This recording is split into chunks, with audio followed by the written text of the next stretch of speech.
कृष्ण राधा के साथ में ही आए थे, लेकिन मार्ग में राधा को भी अहम आ गया, और ऐसा वैसा नहीं।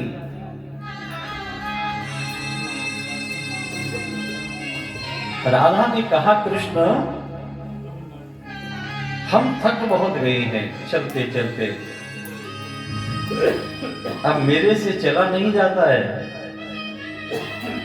तो कन्हैया ने मालूम क्या कहा, बोले राधे तो एक काम करो ना, तुम थक गई हो ना, तो एक काम करो, मैं झुकता हूं, तुम मेरे कंधे पे आके बैठ जाओ, स्कंधम आरूह्यतामिति, मेरे स्कंध पे, मेरे कंधे पे आकर के बैठो ना।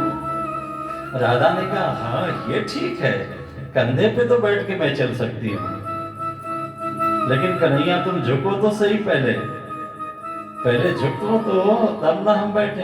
कैसी प्रभु की लीला है, कैसे प्रभु के प्रेमी हैं। एक तरफ गोपियां कहती हैं, श्याम बिन हमसे रहा जाता नहीं, तो एक तरफ राधा कहती है, श्याम अब हमसे चला जाता नहीं। ये कैसे कैसे प्रेमी है। लेकिन कन्हैया कहते हैं, राधा आओ, स्कंधम आरूह्यताम, मेरे कंधे पे आके बैठो। कन्हैया से राधा ने कहा, झुको, और कन्हैया नीचे को झुके। राधा ने अपने पैरों को ऊपर बैठने के लिए बढ़ाया, और भैया जैसे ही बढ़ाया, वहां से भगवान कृष्ण अदृश्य हो गए, अंतर्ध्यान हो गए। अब तो राधा चिल्लाने लगी, नाथ रमण प्रेष्ठ क्वासी क्वासी महाभुज, दास्यास्ते कृपणायामि सखे दर्शय सन्निधिम्। राधा ने भी बिलखना चालू किया, रोना चिल्लाना चालू किया। गोपियों के कड़रंध्रों में आवाज गई, लगा कि राधा की आवाज है। सारी की सारी गोपियां कृष्ण को स्मरण करती हुई राधा की ओर बढ़ने लगी। आवाज सुनते हुए राधा से गोपियों ने कहा, राधे कृष्ण तुम्हें भी छोड़ के चला गया? हाँ गोपी, हाँ ललिता, हाँ विशाखा, हमें भी छोड़ के गया। और यहाँ राधा और गोपियों ने, दोनों ने मिल करके, गोपियों ने सब ने मिल के गाया है। राधा बिरहनिया को बिरहा सतावेला, राधा बिरहनिया को बिरहा सतावेला, राधा बिरहनिया को बिरहा सतावेला, राधा बिरहनिया को बिरहा सतावेला। जस राधा बिरहनिया को बिरहा सतावेला, राधा बिरहनिया को बिरहा सतावेला, राधा बिरहनिया को बिरहा सतावेला, राधा बिरहनिया को बिरहा सतावेला। जस जस बन बीच बोलरी कोयलिया, जस जस बन बीच बोलरी कोयलिया, जस जस बन बीच बोलरी कोयलिया, जस जस बन बीच बोले रे कोयलिया, तस तस बंसिया की धुन सुधिया मेरा,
2 श्लोक गोपी गीत के फिर आगे बढ़ेंगे।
तुम्हारे जन्म के कारण से ही इस ब्रज की महिमा बढ़ी हुई है।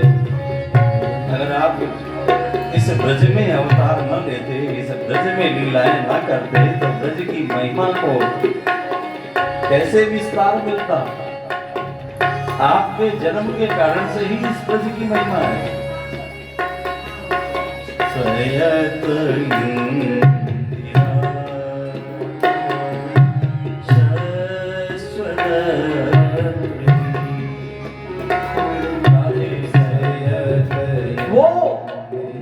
की देवी, वो कोमलता की देवी इंदिरा अर्थात वो लक्ष्मी,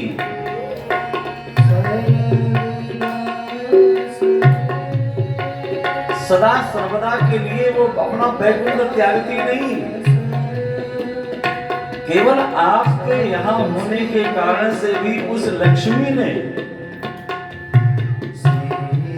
बैकुंठ छोड़ दिया और वो भी ब्रज में समाहित हो गई। सस्वतंत्र ही सदा सर्वदा के लिए। और सच है भाई, भगवान लक्ष्मी को अपने साथ में नहीं लाए। भगवान जब कृष्णावतार के लिए चले तो लक्ष्मी ने कहा मैं भी चलूंगी साथ में। भगवान ने कहा नहीं, हमें लीला करनी है वहां गोपांगनाओं के साथ में, राधा के साथ में। और तुम वहां देखोगी तो तुम हमारे ऊपर उंगली उठाओगी, बार बार हमको टोकोगी। इसलिए हमारी स्वतंत्रता। लक्ष्मी ने कहा ये तो प्रभु आपकी बातें हैं, मैं तो जानती हूँ आप क्या हैं। आप योगियों के भी योगी, महायोगी हैं। अगर आप लीला भी करते हैं तो दूसरे को आनंद पहुंचाने के लिए, आनंद देने के लिए, आनंद वर्धन के लिए। लेकिन मेरी इच्छा है कि मेरा प्रभु लीला करे तो मैं इन नैनों से देखूं। बोले नहीं, अभी नहीं, हमारा तुम्हारा मिलन होगा, लेकिन तुम विदर्भ देश के राजा कुंदनपुर नगर के भीष्मक की बेटी रुक्मिणी बनोगी, तब हमारा तुम्हारा मिलन होगा। लेकिन लक्ष्मी, मैं तुम्हें सच में बताऊं, मैं इसलिए तुम्हें नहीं ले चलना चाहता हूं क्योंकि मैं जानना चाहता हूं कि मैं कितना सुंदर हूं। क्योंकि सारे शास्त्रों में, सारे पुराणों में, सारे कथाकार महापुरुष जितने भी हैं मेरी सुंदरता की व्याख्या करते हैं बहुत बहुत प्रकार से। तो मैं कितना सुंदर हूं ये मैंने तो जाना ही नहीं। लोग कहते हैं भगवान का मुख कमल है, नेत्र कमल है, कर कमल है, नाभि कमल है, चरण कमल है। और तुलसीदास जी ने तो आगे भी लिख दिया, नव कंज लोचन कंज मुख कर कंज पद कंजारुणम। कंज लोचन नव कंज से हमारी उपमा भी।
कंज लोचन कंज मुख कर कंज पद।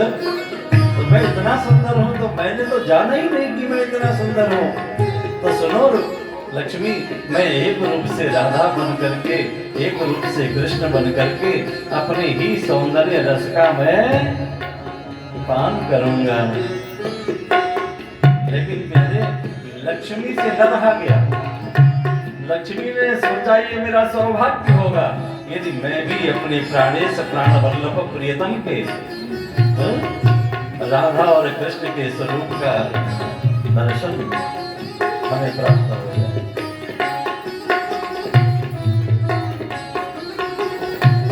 राधा कृष्ण दोनों अलग नहीं प्यारे। राधा कृष्ण स्वरूपाम वही कृष्णम राधा स्वरूपिणम। कृष्ण ही राधा, राधा ही कृष्ण, राधा बिना कृष्ण आधा। इसलिए भगवान एक रूप से कृष्ण राधा बनकर के लीला विहार कर रहे थे, इधर लक्ष्मी से न रहा गया। तभी आज यहाँ गोपी गीत में व्यास जी के द्वारा लिखा गया कि लक्ष्मी से नहीं रहा गया तो लक्ष्मी ब्रजरज बन करके उस रज में समाहित हो गई। श्रेयत इंदिरा शश्वदत्त रही। वो इंदिरा, वो कोमलता की देवी, वो मृदुलता की देवी लक्ष्मी ब्रजरज में समाहित हो गई, शाश्वत रही सदा सर्वदा। और प्यारे, आज भी यदि हम ब्रजधाम जाते हैं तो मुझे लगता है कि यहाँ लक्ष्मी का निवास है, यहाँ लक्ष्मी का वास है। इसीलिए व्यास जी ने लिखा, जो गोपियों ने गोपी गीत गाया, सयत इंदिरा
गोपियों ने गाया, कहा कृष्ण तब कथा अमृतम, आपकी लीला कथा तो अमृत के समान है, जो इसको पान कर लेता है वो कृतार्थ हो जाता है, जीवन धन्य हो जाता है।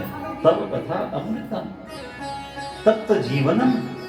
जो विरह के सताए लोग हैं, जिन्होंने जीवन जीने की कल्पना ही त्याग दी है, और उनको भी यदि आपकी इस लीला कथा रस का रसपान करने को मिल जाता है तो उनको अवलंब मिल जाता है, सहारा मिल जाता है, और जीने की तमन्ना लालसा बढ़ जाती है। आपके भजन रस में निमग्न हो जाते हैं। तत्व जीवन ऐसी है लीला कथा आपकी, कोई साधारण नहीं है। श्रवण मंगलम, जो भाव से श्रद्धा से विश्वास के साथ में आपकी लीला कथा का श्रवण करता है, उसके जीवन के अमंगल नष्ट हो जाते हैं और मंगल प्रकट हो जाता है, अभ्युदय हो जाता है। उसके जीवन में मंगलमय सब कुछ होने लगता है। इसलिए गोपियों ने यहाँ पर कृष्ण की याद में, कृष्ण के स्मरण में व्यास जी की लेखनी से लिखा गया, सुखदेव जी की वाणी से बोला गया, हे राजन, गोपियों ने यहाँ पर दोनों काम किए हैं। ध्यान से सुनो, दोनों काम किए हैं, रोया भी है और गाया भी है।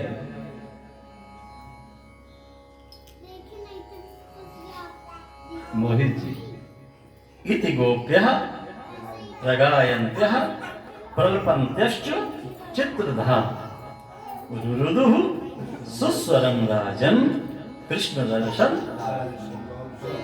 यहाँ गाया भी है और रोया भी है। इति गोप्यः प्रगायन्त्यः, तो प्यारे एक ही शब्द कहेंगे, तो रोना है तो ऐसे रो कि कृष्ण को आना पड़ जाए, और गाना है तो ऐसे गाओ कि वो गोविंद रीझ जाए। इसको शांत कर दो। रोना है तो ऐसे रो कि गोविंद भी पिघल जाए, वो भी द्रवीभूत हो जाए, वो भी आपसे मिलने के लिए लालायित हो जाए। कुछ लोग रोते हैं तो ऐसा रोते हैं त्रिपाठी जी कि मन अपने से भी बिना रोए रहा नहीं जाता है, और कुछ लोग ऐसा रोते हैं कि मन में होता है या तो ये रोना बंद कर दे या तो हम ही हट जाएंगे यहाँ से।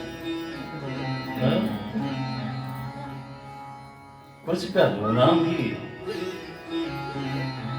और कुछ दिल से हृदय से कोई वेदना है, कोई उसकी अपनी स्थिति है, हृदय से वो रसधार, वो जलधार उत्पन्न होती है और नेत्रों के माध्यम से प्रवाहित होती है, तो सामने बैठा हुआ देखने वाला जो होता है उससे भी नहीं रहा जाता।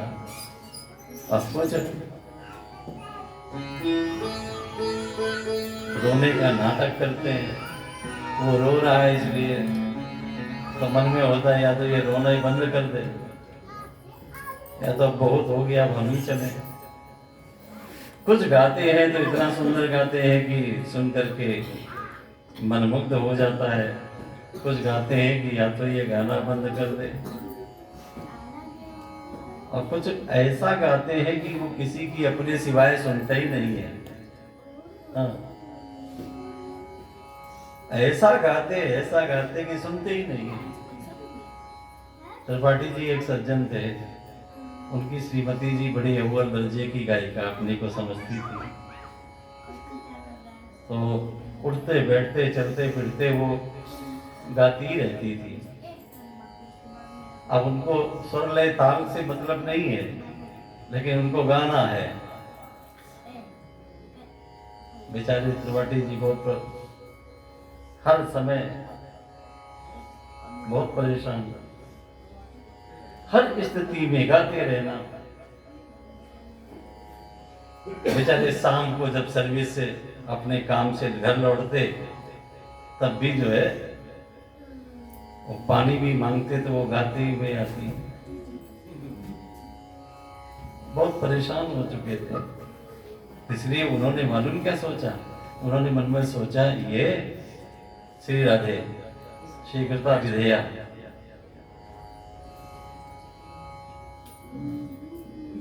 मोहित जी शीघ्रता विद्या। कुछ ऐसे रोते हैं, कुछ ऐसे गाते हैं। वो बहुत परेशान हो गए तो एक दिन शाम को आए तो बोले, सुनती हो,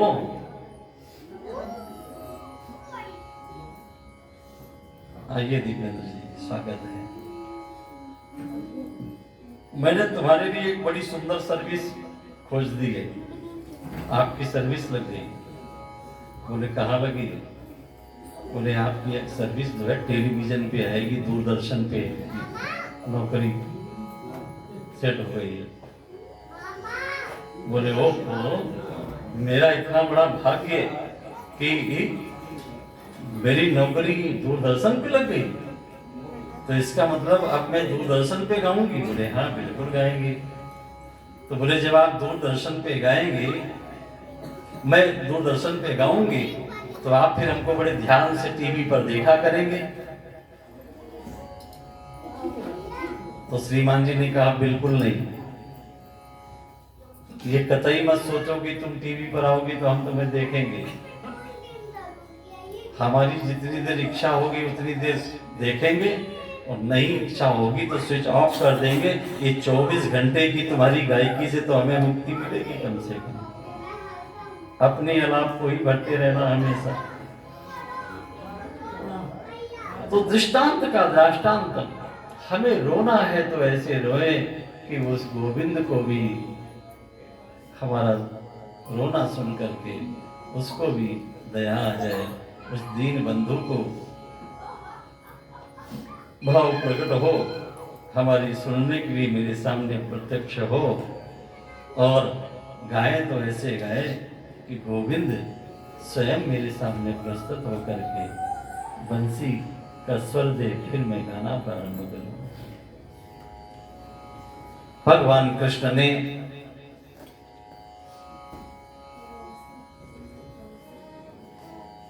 गोपियों का रोना गाना सुन करके प्रसन्न हुए, महाराज करने का निर्णय लिया, और ललिता, विशाखा आदि सब जो सखियां हैं, राधा जी रास की अध्यक्ष हुई, ललिता विशाखा आदि सदस्य मंत्रिमंडल के, और उसमें आदेश हुआ राधा जी का कि इस रास मंडप में स्त्री के सिवा कोई पुरुष प्रवेश नहीं करेगा।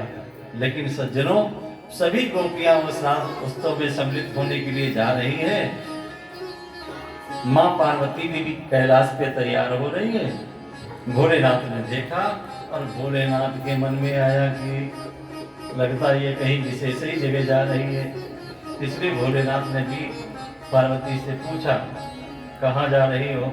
उसने बताया, आज कृष्ण महाराज कर रहे हैं हजारों हजार ब्रजांगनाओं के साथ में, इसलिए मैं रास मंडप में जा रही हूँ। भोलेनाथ ने कहा, एक काम करो ना, हमको भी ले चलो उस रास मंडप में। बोले नहीं जी,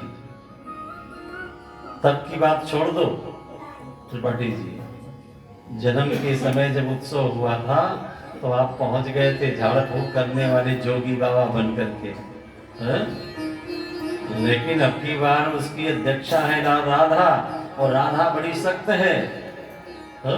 उसकी जो मंत्रिमंडल के सदस्य हैं ललिता विशाखा से किया ना, वो भी बड़ी जागरूक है, इसलिए स्त्री के सिवा कोई प्रवेश नहीं करेगा, नहीं करेगा। तो भगवान ने कहा, एक काम करो ना, भोलेनाथ ने कहा तो हमको स्त्री बना के ले चलो। सावधान, हमको भी स्त्री बना करके ले चलो। थोड़ी देर सब लोग शांत रहेंगे, कोई बोलेगा नहीं।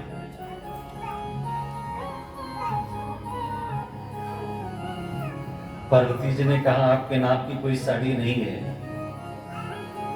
आपका कोई 7 मीटर की 6 मीटर की साड़ी थोड़ी ना लगेगी, आपको लगेगी कम से कम 25-30 मीटर की साड़ी है, तो इतने लंबे चौड़े ठहरे। तो भगवान भोलेनाथ ने कहा, एक काम करो ना, 2-4 साड़ी एक में जोड़ दो और हमको चारों तरफ से। पार्वती ने कहा, एक शर्त रहेगी, हम ये कर देंगे, लेकिन जब चलोगे ना तो बहुत धीरे धीरे चलोगे, क्योंकि इतने एक तो लंबे चौड़े ठहरे, एक डग यहाँ रखोगे एक डग वहाँ रखोगे, हमारे बराबर नहीं बल्कि पीछे हमसे चलना पड़ेगा। हम हो गई तुम्हारी सास, तुम हो जाओगी हमारी बहू। जैसे बहू सास के साथ में चलती है वैसे ही चलना पड़ेगा। मजाल है कि बहुरिया जो है सास से 2 कदम आगे निकल जाए तो रास्ते ही में तू में झगड़ा चालू है। इसीलिए तुम्हारे साथ हम नहीं चलते हैं। सास का मतलब मालूम क्या है? जो ना लेने दे चैन की सांस, वो है सास। लेकिन भैया सच कहें, वो यहाँ की बात नहीं, वो कहीं और की है। यहाँ जो लोग आए हैं कथा में, बहू हो या सास हो, यहाँ तो दोनों बड़े अच्छे हैं, लेकिन कहीं कहीं यहाँ सब अच्छे हैं, सब एक दूसरे का सम्मान करते हैं मर्यादा में है। भोलेनाथ भी गोपी बन करके चलने के लिए तैयार हुए। एक कड़ी एक दिना भोले भंडारी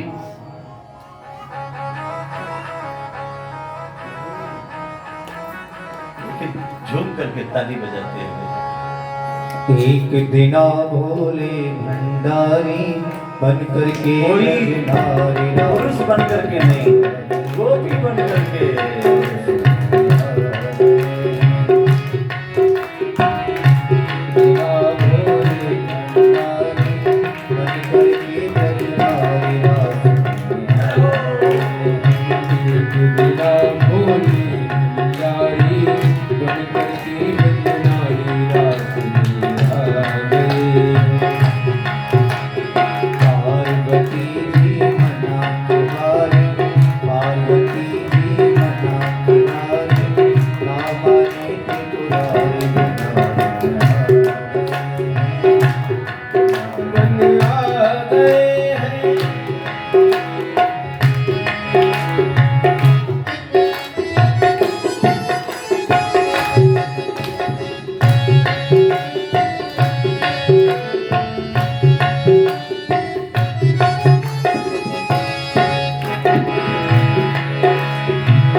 बना दे मुझको,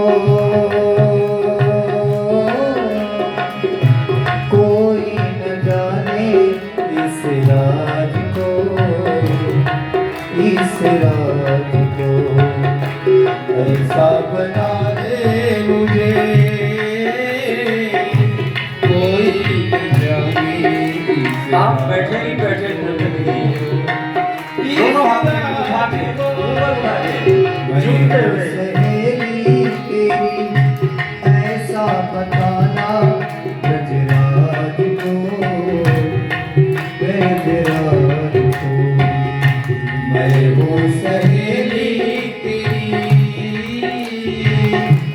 ऐसा बताना गजराज को, गजराज को। लगा के चूड़ा पहन के साड़ी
तू मेरा सुनी।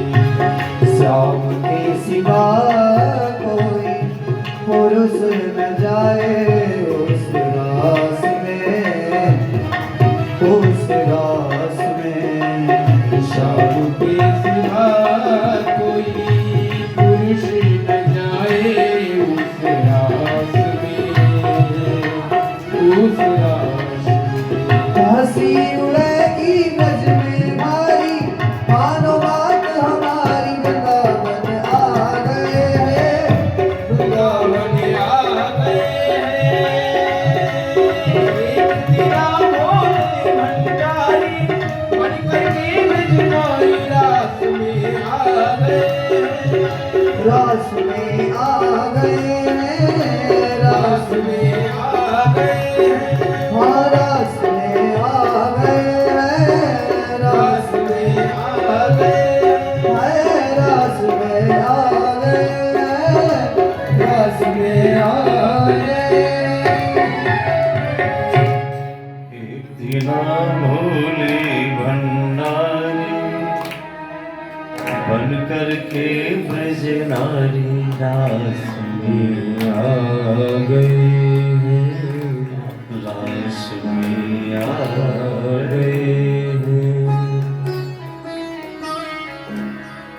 भगवान शंकर रास मंडप में पहुंच गए। राधा जी ने आदेश दिया, ललिता विशाखा देखो कहीं कोई पुरुष तो नहीं आया है, कहीं कोई संदेह नहीं हुआ। पर पार्वती के पास में संदेह हुआ तो कुछ क्षण के लिए ठहरी और पूछा, तो पार्वती ने कहा ये मेरी बहू है। राधा के पास पहुंची, क्या हुआ? बोले कहीं कोई खतरा नहीं है, कहीं कोई संदेह नहीं, लेकिन पार्वती जी के पास में थोड़ा संदेह हुआ है। बोले संदेह हुआ तो कैसे हुआ? बोले एक तो वो 2.5 का घूंघट लगाए है, जब वो चारों तरफ से साड़ी को दबाए हुए हैं, लेकिन फिर भी उसके पैर का अंगूठा खुला हुआ दिख गया हमको। और लंबे चौड़े भोलेनाथ, तो उनका अंगूठा कितना होगा? तो ये बात कृष्ण भगवान ने सुनी और सुनते ही समझ गए कि आज मेरा भोलेनाथ मेरे इस सभा मंडप में, रास मंडप में कृपा करने के लिए पधारा है। क्योंकि योगियों का भी योगी, महायोगी इस रास में आया है, तो केवल मुझ कृष्ण पर कृपा करने के लिए। और वैसे भी आज तो काम से युद्ध छिड़ने वाला है, और काम को मार करके काम पर विजय प्राप्त करने वाला वो कोई नहीं, वो मेरा चंद्रमौलेश्वर पिनाकधर शशिधर जटाजूटधर हर हर महादेव शंभु है। ये वही शंभु है जिसके त्रिनेत्र खुलने पर कामदेव भस्मसात हो जाने वाला है। और उसकी उपस्थिति में यदि महाराज संपन्न होगा तो धोखे से भी काम ठहरेगा नहीं। और सज्जनों, कृष्ण पहुंचे, झट से ऊपर से चदरिया हटाई, डमरू बज गया, डम डम डम डम करते हुए कृष्ण ने दोनों हाथ जोड़े और कहा, बोले आप तो आशुतोष हैं, इसी को कहते हैं आशुतोष, बहुत जल्दी प्रसन्न होने वाले। और वैसे भी आपको कोई कुछ भी कहे, लेकिन सच में आपके अंदर जितनी करुणा है उतनी किसी में नहीं है। बहुत लोग रुद्रावतार, क्रोधावतार, न जाने क्या क्या बोलते हैं, लेकिन सच में आप काहे के अवतार हैं? करुणा के अवतार हैं। सब लोग स्तुति गाते हो ना घर में, कर्पूर गौरम करुणावतारम संसार सारम भुजगेन्द्रम् सदा वसन्तं हृदयारविन्दे भवं भवानी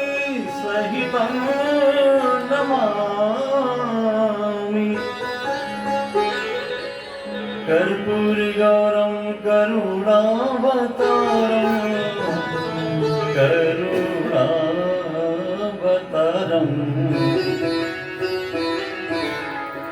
करुणावतारम। आप करुणा के अवतार हैं, इसलिए आज आप यहाँ नीचे नहीं, आप तो रास मंडप के मध्य में विराजेंगे। और भगवान शंकर को कृष्ण ने रास मंडप के मध्य में स्थान दिया और एक नाम वहीं पर दिया भगवान शंकर का। बोलो गोपेश्वर नाथ की जय हो। भगवान शंकर को गोपेश्वर नाम दिया। और शंकर की उपस्थिति में महाराज संपन्न हुआ। आगे सुखदेव स्वामी राजा परीक्षित को सुना रहे हैं। गोपियों ने वर्णन किया, युगल गीत के माध्यम से कृष्ण के चर्चाएं करती है। कैसे कैसे कन्हैया ने बंसी बजा बजा करके हम सबको अपनी ओर आकृष्ट किया, कैसे कैसे भगवान का स्वरूप है, बंसी बजाते हुए कैसे लगते हैं, ये सब युगल गीत के माध्यम से उन्होंने लिखा है। बाम बाहु कृत बाम कपूरो बल कुत क्रूर धरार्पित बाम बाहु कृत बाम कपूरो बल कुत क्रूर धरार्पित कोमलांगुली विरासित मार्गम कोमलांगुली विरासित मार्गम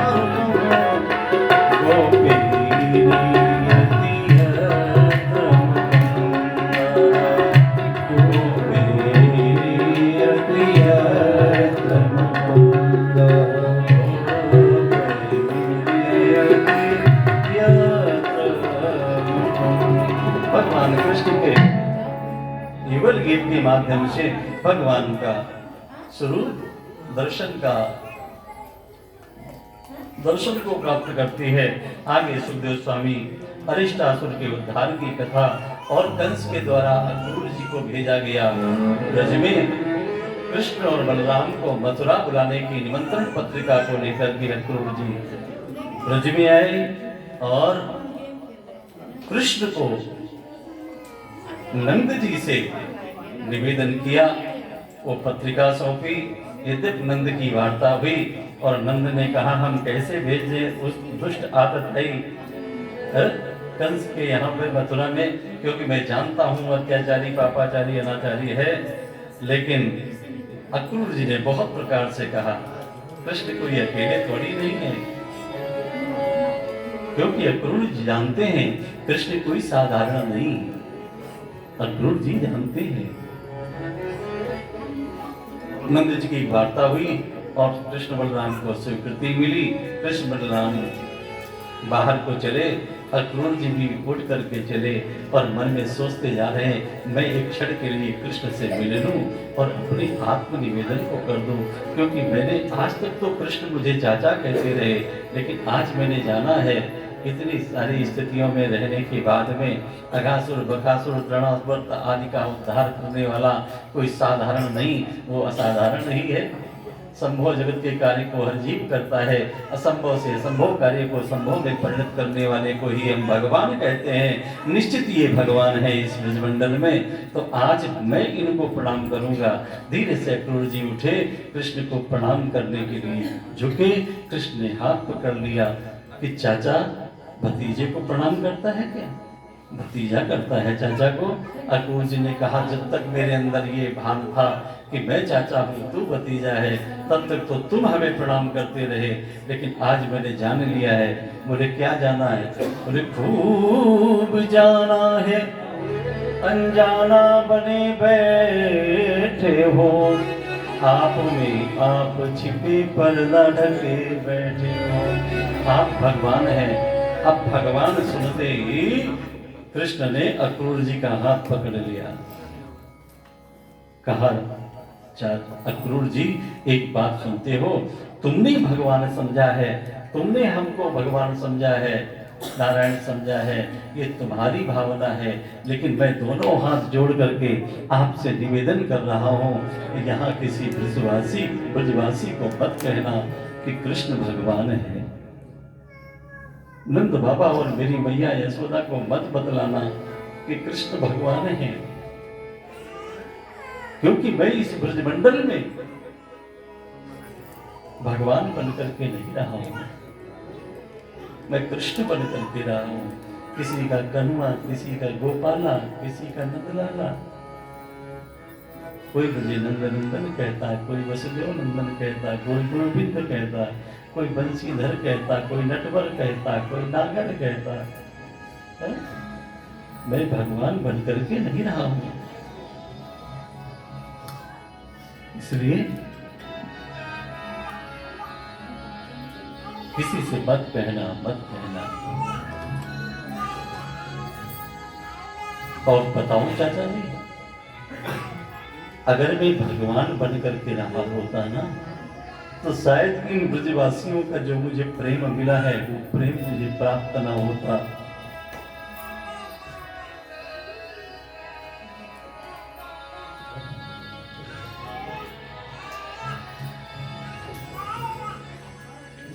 अक्रूर ने कहा, कृष्ण मैं किसी से क्यों कहूंगा, ये तो मेरे मन की बात है ना। अब आपको किसने क्या मांगा, क्या देखा, मैंने आपको जाने दिया है कि आप भगवान हैं। रात्रि में अक्रूर जी प्रवास किए। कृष्ण बलराम ने रात्रि में ही गोपों को सूचना दी, सुबह मुझे मथुरा पहुंचना है, एक काम करो, तुम सब जिनको भी मेरे साथ मथुरा रहने की अभिलाषा है वो इसी वक्त रात्रि में ही निकल जाओ, लेकिन ध्यान रखना किसी गोपी को ये पता नहीं चलना चाहिए कि कृष्ण मथुरा जा रहे हैं, क्योंकि कृष्ण जानते हैं कि गोपियों ने प्रेम किया है।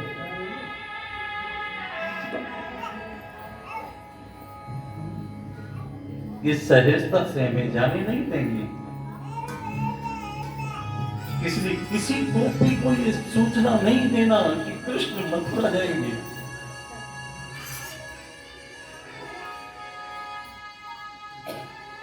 लेकिन प्यारे प्रेम होता है जो प्रेमी की मन की बात को जान लेता है।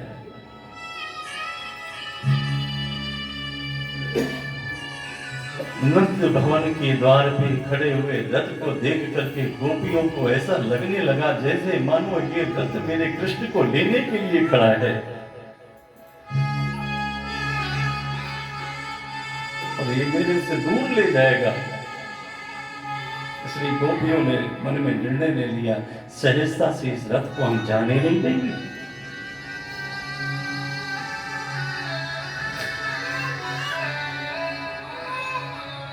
हमने प्रेम किया है, कोई खेल नहीं।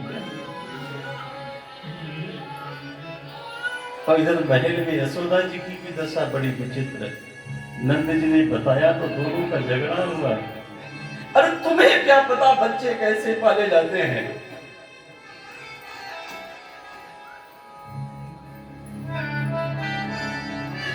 केवल वस्तु लाके घर में रख देना ही पर्याप्त नहीं होता है बच्चों को पालने में।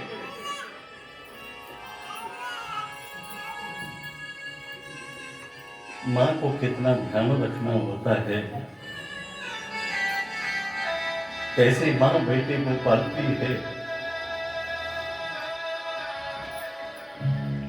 एक माँ की ममता का वात्सल्य होता है।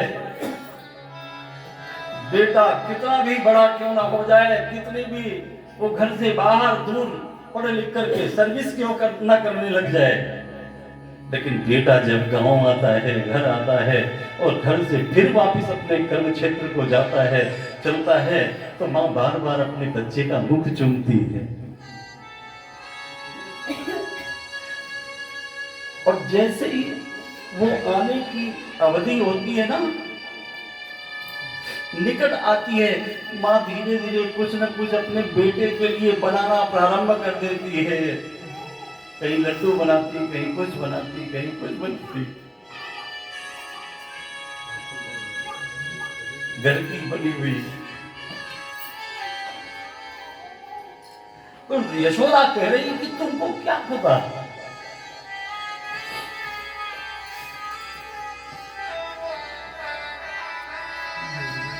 माँ की मन बनता है, माँ का वात्सल्य होता है भाई।